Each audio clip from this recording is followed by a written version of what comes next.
저는 박민옥 집사입니다.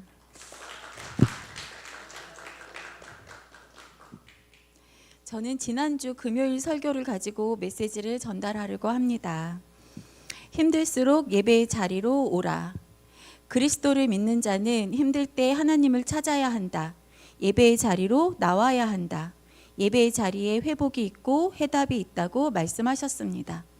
시편 27편 1절에서 6절까지의 말씀에서 하나님께 도와달라고 하기 전에 하나님을 찬양하는 다윗의 모습을 볼 수 있었습니다.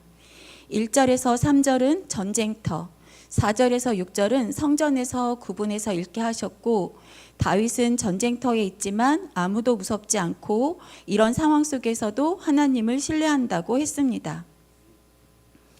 그리고 다윗은 성전에서 하나님을 사랑하고 하나님과 함께 하고 싶다고 했습니다. 성전은 하나님의 품이고 평안을 누리고 즐겁게 예배드리고 찬양하는 곳이라고 하셨습니다.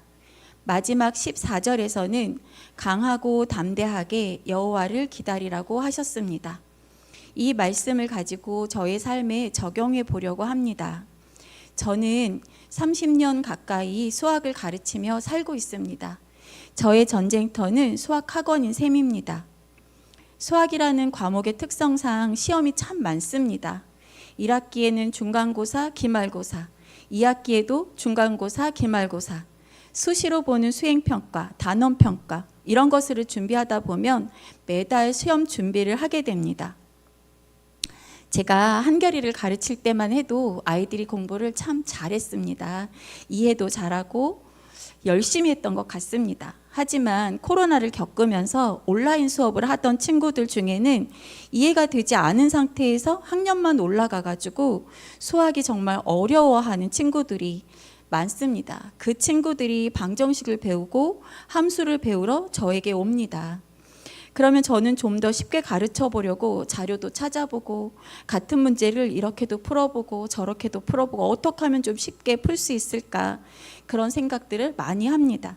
어떨 땐 자다가도 벌떡 일어나서 이렇게 풀면 되지 않을까? 라고 생각하면서 문제를 풀어보기도 합니다. 혹시 이게 뭔 줄 아실까요? 이게 뭐처럼 보이시나요? 이게 뭐처럼 보이시나요? 에? 자동차 번호판. 이거는 제가 한 20년 전쯤에 논리 큰 수학이라는 학원을 운영하면서 사용했던 것입니다. 제 버릇이기도 한데 차를 타고 가거나 길을 걸을 때 이 자동차 번호판을 보면 저는 더하고 빼고 맨날 곱하고 나누고 합니다. 이게 습관입니다. 이렇게 수학에 빠져있는 저에게도 한 줄기 비심 하나님 아버지가 계십니다.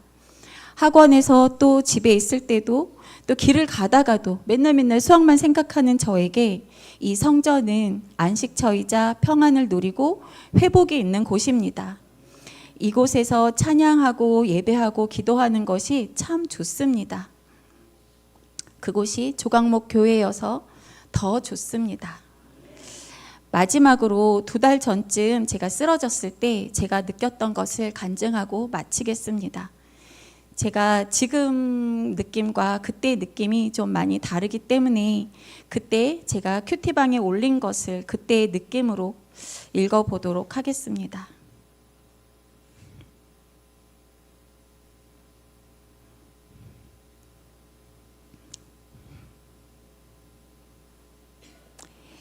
제가 2번을 쓰러졌습니다. 2번째는 잠깐 의식도 없었다고 하네요. 병원에서 이런저런 검사를 받고 일주일 동안 아무것도 안 하고 쉬었습니다. 쉬는 동안 이런 생각이 들었습니다. 내가 의식이 돌아오지 않았다면 하늘나라에 갔겠구나. 예전에는 하늘나라에 간다는 것이 막연했을 때는 하나님이 저를 2팔 벌려 안아주시겠지 이런 생각을 했습니다. 하지만 지금 당장 하늘나라에 간다면 하나님이 뭐라고 하실까? 날 안다고 하실까? 너 세상에서 뭐 하다 왔니? 이렇게 물으시면 뭐라고 해야 할지 였습니다. 이런저런 이야기를 제가 아무리 둘러댄다고 해도 참 할 말이 없을 것 같았습니다. 하나님의 도구가 되어 하나님 나라를 위해서 살겠다는 입으로만 나불대는 제가 보였습니다. 참 어이가 없지요. 전 먼 훗날에 하나님 나라에 갈 거라는 착각을 하며 살았습니다. 오늘 밤에도 부르시면 제가 가야 되는데 말이죠. 하나님의 뜻대로 사는 게 아니라 사람들이 그냥 저를 칭찬해 주니까 우쭐대며 살아왔던 것입니다. 제 자신을 사랑하며, 하나님을 사랑하는 게 아니라 제 자신을 사랑하며 내 맘대로 살고 있는 저를 보았습니다. 참 오만한 저를요. 이제부터는 어찌 살아야 하나 생각하고 또 생각해보는 일주일이었습니다.